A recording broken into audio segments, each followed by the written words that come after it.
প্রায় 2 কেজি কাচ্চি বিরিয়ানি খেয়েছিলাম। কীভাবে কাচ্চি বিরিয়ানি তৈরি হয় চলুন সেটাই আজকে আপনাদের সামনে তুলে ধরবো। বাংলাদেশের ফেমাস এই কাচ্চি বিরিয়ানি কীভাবে তৈরি হয়। প্রথমে কিন্তু এরকম কাঁচা খাসির মাংস লবণ মাখিয়ে তার আগে ধুয়ে নেওয়া হয়েছিল, তারপরে লবণ মাখালো। আর দেন এই মাংসের গায়ে যেন এক ফোঁটা জল না থাকে তাই গামছা দিয়ে কিন্তু এরা মাংসটাকে মুছে নিয়ে জলটাকে নিগড়ে বের করে দিয়েছিল। তারপরে এত রকমের বাটা মশলা এখানে অ্যাড করা হয়েছিল, আমি তো নামই বলতে পারবো না। দেখুন কত রকমের মশলা এই গামলার মধ্যে দেওয়া হলো। দেন কাঁচা লঙ্কা, এটা কিন্তু আলু বোখরা ছিল। দেন এগুলো সমস্ত একসাথে মিক্স করে এই মাংসর মধ্যে, আর কতবার যে মশলা এখানে অ্যাড হবে শুধু দেখতে থাকুন। দেন কিন্তু ম্যারিনেশন খুব সুন্দর করে খুন্তি দিয়ে নাড়িয়ে নাড়িয়ে এটাকে মাখিয়ে নেওয়া হলো।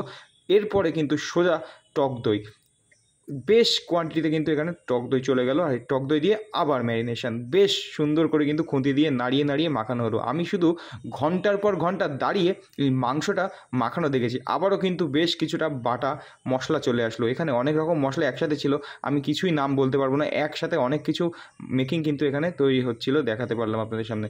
এরপরে কিন্তু চলে এসেছিলো পেঁয়াজের ব্রেস্তা, বেশ ঝরঝরি ব্রেস্তা। আমি কিন্তু একটু শুধু খেয়ে ট্রাই করে নিয়েছিলাম, বেশ ভালো লাগছিলো ভাজা ভাজা পেঁয়াজগুলো। আর এই পেঁয়াজের ব্রেস্তাটা দেওয়ার পরেই কিন্তু আবার সেই মাংসটা মেকিং হচ্ছে। দেখুন এরপরে চলে আসলো কিন্তু খাঁটি গাওয়া ঘি, আর এই ঘি দেওয়ার পরে আবারও কিন্তু খুন্তি দিয়ে বেশ নাড়িয়ে নাড়িয়ে মাখানো হলো।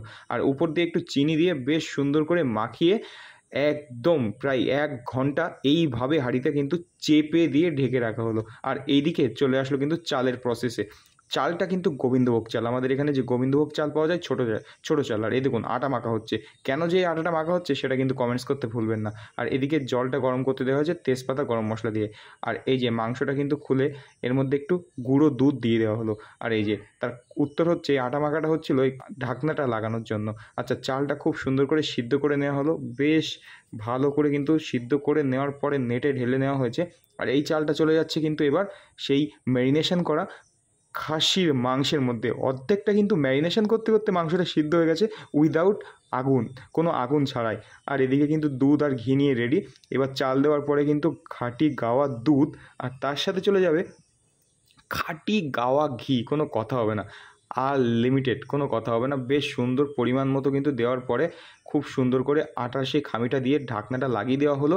আর দেন এখানে কিন্তু ঢাকনা দিয়ে বেশ চারিদিকে চেপে নিয়ে সোজা বাসে করে নিয়ে চলে যাচ্ছে উনুনের উপরে। এটা একটা অনুষ্ঠান বাড়ি ছিল, সেই জন্য এইভাবেই রান্না হচ্ছিল। আর কত কিছু দিয়ে যে রান্নাটা হচ্ছে কাচ্চি বিরিয়ানি আমি বলে শেষ করতে পারবো না। আপনারা সব কিছু দেখলেন। আর উপরে কিন্তু সুন্দর করে ইট দিয়ে চাপা হলো। আর কখন যে ঢাকনা খোলা হয়ে গেছিলো আমি ছিলাম না, ভিডিওটা তোলা হয়নি। বাট ঢাকনা খোলার পরে ভিতরটা ঠিক এরকমই ছিল। দেখুন উপরে কিন্তু সুন্দর রাইস, আর মাংসটা দেখুন বেশ লোভনীয়। আর মাংস একদম ঝরে ঝরে পড়ছিল।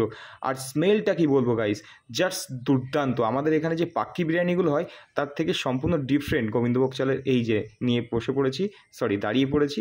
আর রাইসটা দেখুন কত সুন্দর মাখো মাখো রাইস। আর মাংস তো গুনে শেষ করতে পারছিলাম না, প্রায় মনে হয় 2 কেজি খাসির মাংস আজ আমি এই কাচ্চি দিয়ে সেটে দিয়েছিলাম, কোনো কথা হবে না। রাইসটা একটু দেখাবো, একদম মাখো মাখো রাইস। কিন্তু কাচ্চি বিরিয়ানির রাইসটা এরকম মাখো মাখোই হয়, বাদাম থেকে শুরু করে অনেক রকম এর মধ্যে ছিল। জাস্ট টু ট্রাই করা যাক, চলুন। গাইস কী বলবো, জাস্ট লেভেল ছাড়িয়ে যাচ্ছিল। এই গরমে দেখতে পাচ্ছেন কি অবস্থা আমার, তারপরেও কিন্তু এরকম গরম গরম বিরিয়ানি আমি লোভ সামলাতে পারছিলাম না। আর মাংসর কোয়ালিটি দেখুন, হাত দিচ্ছি খুলে খুলে আসছে। কাচ্চি বিরিয়ানি সম্পূর্ণ কিন্তু কাঁচা মাংস, নট আগে থেকে কিন্তু এটা গরম জলে সিদ্ধ করে নেওয়া। সব কিছু দেখালাম আপনাদের সামনে, কোনোটাই সিদ্ধ না, জাস্ট কাঁচা মাংস কীভাবে কিন্তু সিদ্ধ হয়েছে চালের মধ্যে দিয়ে। আর সম্পূর্ণটাই ম্যারিনেশনের উপরে, গালে দিতেই কিন্তু খুলে খুলে আসে। যতটা ভালো মাংসের সাথে মশলা মিক্সচার করা যাবে না ততটাই মাংস বেশি সিদ্ধ হবে। এটাই এই বাউচি আমাদের বললেন। আমি এতটাই জিজ্ঞেস করলাম যে কাচ্চি বিরিয়ানি এতটা নরম কী করে হলো মাংস। রাইস দিয়ে মাংস দিয়ে জাস্ট আলাদা লেভেলের। ভুলে যাচ্ছি আমি পাক্কি বিরিয়ানির কথা এই কাচ্চি খাওয়ার পরে। তো বন্ধুরা, সমস্ত মেকিং প্রসেসটা আপনাদের দেখালাম। ভিডিওটা যদি ভালো লাগে অবশ্যই কিন্তু একটু লাইক কমেন্ট শেয়ার করে পেজটাকে ফলো করে দেবেন। এতক্ষণ আমি ছিলাম আপনাদের সাথে ফুড গুরু সৌমিক। তো আজকের মতো এখানেই বিদায় বন্ধুরা, ততক্ষণে সব খেতে থাকি, টাটা।